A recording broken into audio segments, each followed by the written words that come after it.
Hello friends, welcome to modern classes. देखिए, आज हम लोग जो पढ़ने जा रहे हैं सिंपल इंटरेस्ट का एक नेक्स्ट टाइप पढ़ने जा रहे हैं और इस टाइप में हम लोग जो पढ़ेंगे वह ब्याज की औसत दर पर आधारित प्रश्न को पढ़ेंगे। तो हम लोग स्टार्ट करने से पहले आपसे एक छोटा सा रिक्वेस्ट करेंगे कि कृपया मेरे चैनल को सब्सक्राइब कर लीजिए, साथ ही साथ बेल आइकन को प्रेस कर लीजिएगा लेटेस्ट नोटिफिकेशन के लिए। हाँ, एक बात इंपॉर्टेंट, आप वीडियो को पूरा देखिएगा। यदि पूरा वीडियो नहीं देखेंगे तो आपको कम समझ में आएगा।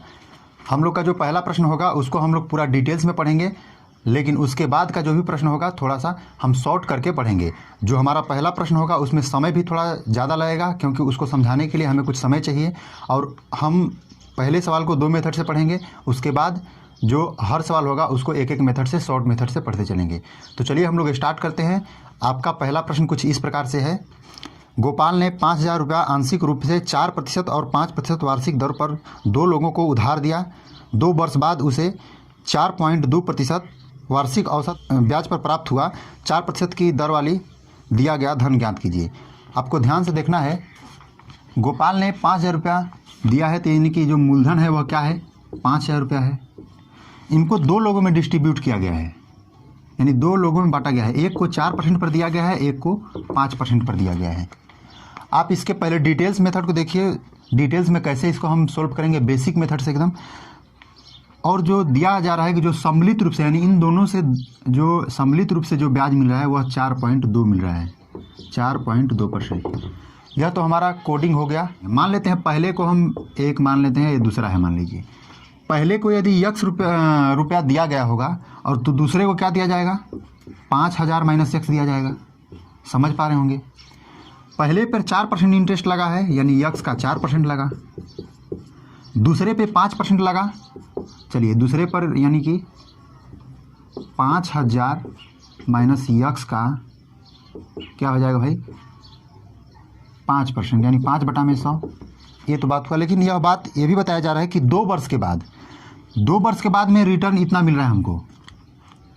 तो यहाँ से ध्यान देना है, इसमें जो मिला है वह 2 वर्षों के लिए, तो हम 2 से गुणा कर देंगे क्योंकि 8% हो जाएगा। यह भी 2 से गुणा कर देंगे हम, तो 10%। यानी इसका गुणा यदि हम ना भी करते हैं तो कोई बात नहीं है। चलिए, इन दोनों के द्वारा जो मिल रहा है ब्याज, हमको जो मिल रहा है वह क्या मिल रहा है, बताया जा रहा है कि 5,000 रुपये का कितना मिल रहा है भाई, 4.2%। तो 5,000 का 4.2% हमको मिल रहा है, यानी सम्मिलित रूप से, औसतम रूप से इतना मिल रहा है। और ये भी कितने दिनों में मिल रहा है, यानी 2 साल में भी, तो कितना हो जाएगा, 8.4% हो जाएगा। आपको यहाँ ध्यान देना होगा। तो इस प्रकार हम कह रहे थे कि इन दोनों का गुणा करना इसलिए आवश्यक नहीं है क्योंकि यह भी वार्षिक दिया है और ये भी वार्षिक दिया है। यदि यहाँ से 2 कॉमन लिया जाए तो वह कट के सेम हो जाएगा। चलिए अब हम इसको सोल्व करते हैं। आगे देखिए, यहाँ से होगा क्या, हम 2 को ऐसे कटा देते हैं। आप समझ पा रहे होंगे क्यों नहीं हम बोल रहे थे पहले 2 का गुणा करने के लिए। यहाँ से होगा 4x/100 हो जाएगा, प्लस इसका हम मल्टीप्लाई इसके साथ किए तो 5×5 = 25 हज़ार हो जाएगा। अब बटा में 100 माइनस 5x बटा में 100 हो जाएगा। इसका मल्टीप्लाई हम इसके साथ करेंगे तो हो जाएगा कितना, 5 दूना के 10, 0, 5 चौके 20, 20 1 21 हो जाएगा। यहाँ से यहाँ 3 0 यहाँ और है, 1 अंक के बाद दशमलव बैठाना है, यानी कि हमारा 2 0 हो जाएगा यहाँ से। चलिए बाई कितना कर देंगे हम, 100 कर देंगे। यहाँ से 2 से 2 कैंसिल, इस तरह से भी हो जाएगा। यानी यहाँ से पता चला क्या कि 21 0 मतलब यानी 210 हमारा यहाँ से निकल रहा है। अब हम यहाँ से निकालेंगे क्या, x का वैल्यू निकालने का प्रयास करेंगे। तो इन दोनों का हम माइनस कर देते हैं, इनको ट्रांसफ़र कर देते हैं उस साइड में, इनको ऐसे कैंसिल करके। देखिए इनको और इनको हम हल करने का प्रयास करेंगे तो होगा क्या, 100 डिवाइड करेंगे 1, यहाँ से 4x हो जाएगा माइनस 5x हो जाएगा बराबर 210। इनको ट्रांसफ़र करेंगे इस साइड में, कितना हो जाएगा, 250। अब इनको जब हम हल करेंगे तो देखिए यहाँ देखिए होगा क्या, -x/100 बराबर वहाँ से होगा 40। यहाँ से हुआ क्या, -40 हुआ, माइनस से माइनस कैंसिल कर दिया। यहाँ से x बराबर क्या हुआ, 4,000 हुआ। यानी x को जो दिया गया है, यानी कि x किसको दिया गया है, पहले वाले को x दिया गया है, दूसरे वाले को यहाँ दिया गया है। तो यानी x किसको दिया गया है, तो x को 4,000 दिया गया है, यानी पहले आदमी को 4,000 दिया गया है, तो दूसरे को कितना दिया गया होगा, 5,000 में से 4,000 घटाएंगे तो यहाँ से निकलेगा 1,000। तो पूछ रहा है हमसे, जो प्रश्न पूछ रहा है कि 4,000 वाले 4% वाले को कितना धन दिया गया था, तो 4000 धन दिया गया था, यही हमारा आंसर बनेगा। लेकिन हाँ, इससे हम लोग एक छोटा मेथड को देखते हैं, आप स्क्रीनशॉट ले लीजिए, समझ लीजिएगा थोड़ा सा। तो चलिए हम लोग सेकेंड मेथड को देखते हैं। सेकेंड मेथड मेरा क्या है, हम लोग इसको एलिगेशन मेथड से बनाने का प्रयास करेंगे, क्योंकि हम दूसरे वीडियो में इससे पहले कभी बता चुके हैं कि एलिगेशन मेथड का जो होता है वह औसत के रूप में जब आता है बात, तो हम थोड़ा सा उसका यूज कर सकते हैं। देखिए हम इसका यूज कैसे करेंगे। यहाँ देखिए एक 5% वाला है, एक 4% वाला है, यानी 4% 5% वाला दो ठो है। तो आप 4% वाले को लिखिए, यहाँ 5% को लिखिए, और इन दोनों के द्वारा सम्मिलित रूप से जो मिल रहा है, यानी सम्मिलित रूप से कितना मिल रहा था हमारा 4.2, इन दोनों के मिला के यानी कि औसतम रूप से जो मिला है इसको यहाँ हम लिखेंगे, और इनका डिफरेंट यहाँ लिखेंगे, इनका डिफरेंट यहाँ लिखेंगे। देखिए यहाँ से डिफरेंट हम जब निकाल रहे हैं तो 0.8 निकलेगा, यहाँ से जो डिफरेंट निकालेंगे वहाँ हमारा निकलेगा 0.2 निकलेगा। अब आप यहाँ से इसका अनुपातिक मान यानी कि निकाल दीजिए, इसको आप जो भी मिलेगा वह अनुपात में मिलेगा। तो हम कह सकते हैं कि 2 चौके 8, 4 हो जाएगा यहाँ 1, यानी हम कह सकते हैं कि जो यहाँ मात्रा हुआ, इसके मेथड को समझिए कि यहाँ जो अनुपात निकलता है इनके और इनके द्वारा ली गई मात्राओं का अनुपात निकलता है, यानी 4% पर 4 अनुपात लिया गया है, 5% पर 1 अनुपात लिया गया है। टोटल हमारा धन क्या हुआ, इसका अर्थ है कि 5 अनुपात हमारा धन हुआ। तो 5000 किसको डिनोट कर रहा है भाई, सॉरी 5 अनुपात किसको डिनोट कर रहा है 5000 को, यानी 1 किसको डिनोट करेगा 1000 को। लेकिन हमसे क्या पूछ रहा है, हमसे पूछ रहा है कि 4% वाले कितना लिया है, कितना धन लिया है, 4% वाला उधार के रूप में कितना धन लिया है। तो 4 अनुपात लिया है, तो 1 अनुपात का मान 1000, तो 4 अनुपात का मान क्या हो जाएगा 4000। इस प्रकार से हम शॉर्ट में इसको जल्दी कर पाएंगे। चलिए हमारा जो पहला प्रश्न है इसमें थोड़ा सा हम लोग समय लिए, लेकिन इसके बाद हम लोग समय नहीं लेंगे। देखिए कैसे बनाते हैं बहुत जल्दी। चलिए दोस्तों, हमारा अगला प्रश्न कुछ इस प्रकार से है। एक व्यक्ति ने 5000 रुपये का कुछ भाग 15% और शेष भाग 10% वार्षिक दर पर उधार दिया। व्यक्ति को कुल 12% औसत वार्षिक दर से ब्याज प्राप्त हुआ। 10% की दर पर दिया गया धन ज्ञात कीजिए। ध्यान से देखना है आपको, जो यहाँ मूलधन बताया जा रहा है वह बताया जा रहा है 15000 है, और उसके बाद जो बताया जा रहा है इसमें कि कुछ भाग 15% पर, मान लीजिए इसको हम 2 भाग में डिस्ट्रीब्यूट करते हैं यानी बांटते हैं। तो पहले भाग को 15% पर, और जो शेष भाग बचता है यानी कि मान लीजिए 5000 यहाँ दे दिया, तो जो बचा कितना बचा 10000। तो उनको जो लगाया जा रहा है वह 10% पर लगाया जा रहा है, 10% वार्षिक दर पर लगाया जा रहा है। और उसके बाद बताया जा रहा है कि औसत रूप से जो ब्याज है वह 12% है, यानी औसत ब्याज, औसत जो है वह 12% वार्षिक ब्याज है। आप देखिए इसको एलिगेशन मेथड से बनाइए। पहला 15% है, दूसरा क्या है 10% है, दोनों का सम्मिलित रूप से 12% है। यहाँ से इसका डिफरेंस निकालेंगे, इसका डिफरेंस 2%, यहाँ से डिफरेंस निकालेंगे 3%, सॉरी 2 अनुपात, यहाँ से 3 अनुपात। इस प्रकार हम कह सकते हैं कि जो हमारा मूलधन है वह 2 अनुपात 3 के अनुपात में विभाजित होगा। और जो हमसे पूछ रहा है कि 10% की दर वाली, यानी कि इस दर वाले मूलधन को बताना है कि कितना दिया गया है। चलिए हम देख लेते हैं, 3 2 कितना हो गया, 5 अनुपात किसको बता रहा है, पूरे धन को। पूरा धन क्या है हमारा 15000 है। इस प्रकार से कह सकते हैं कि 1 अनुपात का जो वैल्यू होगा वह क्या होगा 3000 होगा। हमें निकालना है किसका, 10% वाले का। 10% 3 अनुपात है, तो हम 3 अनुपात का वैल्यू निकाल सकते हैं। तो 3 अनुपात का जो वैल्यू होगा 3000 गुणे 3 होगा, यानी कि 9000 होगा। यही हमारा राइट आंसर बनेगा। तो इस प्रकार से हम ऐसे प्रश्न को हल करेंगे। चलिए हम लोग अगले प्रश्न की ओर बढ़ते हैं। हमारा अगला प्रश्न कुछ इस प्रकार से है। 10,000 रुपये की एक राशि का कुछ भाग 8% वार्षिक दर पर तथा शेष भाग 10% वार्षिक दर पर उधार दिया गया। यदि औसत वार्षिक ब्याज 9.2% हो तो दोनों भाग हैं। दोनों भाग इसमें पूछा जा रहा है। ध्यान से देखिएगा, इसमें जो मूलधन दिया गया है वह 10,000 रुपया है, और उनको जो डिस्ट्रीब्यूट किया जा रहा है यानी बांटा जा रहा है, एक को 8% पे बांटा जा रहा है, दूसरे को 10% पे बांटा जा रहा है। देखिए यहाँ से हमको जो पूछा जा रहा है औसतम रूप से जो दिया है इसको हम लिख लेते हैं। औसतम रूप से 9.2% दिया गया है। हमसे जो पूछा जा रहा है वह पूछा जा रहा है कि दोनों धन यानी कि दोनों लोगों को जो दिया गया भाग है वह कितना कितना है, इसी चीज़ को बताना है, यानी कितना कितना धन दिया गया है। चलिए तो हम 8% पहला दिया है, दूसरा दिया है कितना 10%। सम्मिलित रूप से जो दिया है इसको हम यहाँ लिख देते हैं 9.2%।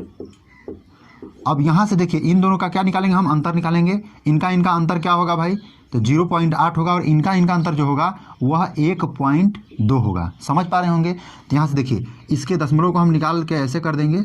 देखिए यहाँ से जो दशमलव इसको निकाल के हम ऐसे कर देंगे। तो हम इस बात को कह सकते हैं कि इनको कैंसिल कर दिए। चलिए 4 दूना के 8, 4 3 12, यानी कि जो हमारा भाग होगा वह कैसे होगा, 2:3 के अनुपात में होगा। समझ पा रहे होंगे।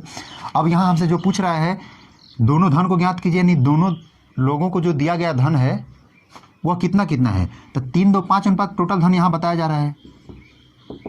5 अनुपात का जो वैल्यू है वह कितना दे रहा है भाई, 10,000। तो 1 अनुपात का जो वैल्यू होगा वह कितना होगा, 2,000 होगा। हम कह सकते हैं 1 अनुपात का जो 2,000 है। अब यहाँ देख लीजिए पहले को 2 अनुपात दिया गया है, तो यहाँ से देखिए 2 अनुपात का जो वैल्यू होगा कितना होगा, 2 अनुपात का जो वैल्यू होगा 2000 × 2 होगा, यानी कि 4000 होगा। समझ पा रहे हैं। और जो दूसरा है वह क्या है, दूसरा को तो आप ऐसे ही बना सकते हैं कि 2 भागे है 3 भागे थे, 4000 यहाँ लिया तो जो बचा वह 6000 वो लेगा। यदि नहीं समझ में आ रहा तो ऐसे निकालिए कि 3 अनुपात का जो वैल्यू होगा वह 2000 × 3 हो जाएगा, यानी कि 6000। समझ पा रहे होंगे। यही हमारा दोनों धन था। देखिए उम्मीद है कि जो भी प्रश्न अभी हम बता रहे हैं आपको 100% समझ में आ रहा होगा, क्योंकि जो मेरा पहला क्वेश्चन है उसको आप यदि अच्छे से देखे होंगे तो पक्का यह समझ में आएगा। तो चलिए दोस्तों हम लोग अगले प्रश्न की ओर बढ़ते हैं। देखिए हमारा अगला प्रश्न कुछ इस प्रकार से है। 1550 की धनराशि आंशिक रूप से 5% और आंशिक रूप से 8% वार्षिक दरों पर साधारण ब्याज पर लगाई जाती है। 3 वर्षों के बाद ब्याज के रूप में कुल 300 रुपये प्राप्त हुए। 8% और 5% दरों पर लगाई गई राशियों का अनुपात ज्ञात करना है। ध्यान से देखिए इस चीज़ को हम लोग लिखते हैं। पहले जो मूलधन है वह बताया जा रहा है 1550 रुपया, और उसके बाद बताया जा रहा है इनको 2 भागों में लगाया जा रहा है। पहले भाग को 5% पे, दूसरे भाग को 8% पे लगाया जा रहा है। उसके बाद जो बताया जा रहा है इसमें कि साधारण ब्याज के रूप में जो प्राप्त हो रहा है वह 300 रुपया प्राप्त हो रहा है, लेकिन जो टाइमिंग है वह 3 वर्षों में प्राप्त हो रहा है। आप समझिए 3 वर्षों में यदि 300 रुपया प्राप्त हो रहा है तो 1 वर्षों में क्या प्राप्त होगा भाई, क्योंकि यह वार्षिक दिया है इसलिए हम 1 वर्षों का तुलना करेंगे। तो 1 वर्षों में हमें 100 प्राप्त होगा, यहाँ से प्राप्त कर सकते हैं। तो वही हम सिंपल इंटरेस्ट इसका निकालेंगे कितना % है, क्योंकि इसमें हमको औसतम रूप से जो निकालना है, यानी औसतम रूप से पहले निकाल के देता था, ऐसा नहीं दिया है। तो हम औसतम रूप से साधारण ब्याज पहले ज्ञात करेंगे। तो औसतम रूप साधारण ब्याज ज्ञात करने के लिए हम 100 रुपया देखिए लग रहा है 1 साल में कितना पर, 1550 पर, क्योंकि 1550 पर दोनों सम्मिलित रूप से हमें 300 रुपया मिला है ना। तो इस प्रकार हम निकाल सकते हैं इसको ऐसे कर सकते हैं। यहाँ से हमें प्राप्त क्या हुआ, 5 से कटा देते हैं भाई, 5 3 15, 5 के 5, 5 से कटा देंगे तो 20, 5 100 हो जाएगा। शायद अब नहीं कटेगा। यहाँ से हम कह सकते हैं कि 200/31 हमारा निकल रहा है क्या, औसत साधारण ब्याज। अब हम पिछले मेथड का यूज करेंगे और बनाएंगे। पहला 5%, दूसरा 8%। इन दोनों का औसत क्या है भाई, 200/31% है। यह देखिए आपका परसेंटेज वाला वैल्यू है। इन दोनों का हम पहले डिफरेंस निकालेंगे, इनका और इनका डिफरेंस निकालेंगे।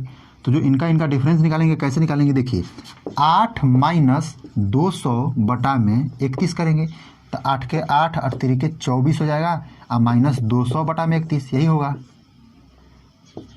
यही ना होगा। आप निकाल सकते हैं, यानी कि भिन्न का घटाव, फ्रैक्शन वाला हम सब्सट्रैक्ट कह सकते हैं इसको। तो यहाँ 48/31 होगा, क्या होगा 48/31, समझ पा रहे होंगे। तो इन दोनों का डिफरेंस क्या हुआ, 48/31, और इनका जो डिफरेंस निकालेंगे, चलिए हम लोग यहाँ निकाल लेते हैं। चलिए इसको मिटा देते हैं, देखिए यहीं निकाल देते हैं। यहाँ से निकालने के बाद पता चल रहा है कि ऐसे करिए, क्योंकि यह बड़ा वाला मान होगा, इससे आप निकाल सकते हैं। माइनस में आएगा तो भी उसको प्लस में रखिएगा, कोई दिक्कत नहीं है। 5 - 200/31, 5 के 5, 5 3 15 हो जाएगा यहाँ से, और -200 हो जाएगा /31। यहाँ से जब माइनस कीजिएगा तो क्या आएगा, 45/31। समझ पा रहे हैं। तो जो -45 में आएगा तो हम माइनस में नहीं लिखेंगे, क्योंकि हम यहाँ गलती की है क्या, हमें इसमें से इसको घटाना था, लेकिन हम इसमें से इसको घटाए हैं, इसलिए हम माइनस में आए हैं। तो हम कह सकते हैं कि 45/31 हो जाएगा। यह अनुपात निकला हमारा। नीचे वाला कटा सकते हैं। अब इनको भी क्लियर करके और इनका अनुपात हम बता सकते हैं। देखिए 3 से कटा दीजिए, 3 के 3, 3 6 18, 3 के 3, 3 5 15, यानी कि 16:15 हमारा राइट आंसर होगा। समझ पा रहे होंगे, बहुत ही आसान भाषा में बताने का प्रयास किए हैं। इसमें थोड़ा सा मेहनत यही करना है, इनको पहले क्लियर करना पाना है कि यहाँ पहले इनको आपको क्लियर करना है कि जो औसतम साधारण ब्याज है वह क्या है, इसको आप ज्ञात कीजिए, उसके बाद यहाँ डायरेक्ट बना सकते हैं। तो चलिए दोस्तों, हमारा जो सेशन होता है यहीं लास्ट होता है। उम्मीद है कि आपको टोटल क्वेश्चन समझ में आए होंगे। लास्ट करने से पहले आपसे एक छोटा सा रिक्वेस्ट करेंगे, कृपया मेरे चैनल को सब्सक्राइब कर लीजिए, साथ ही साथ बेल आइकन को प्रेस करके लेटेस्ट नोटिफिकेशन को ऑन कर लीजिएगा।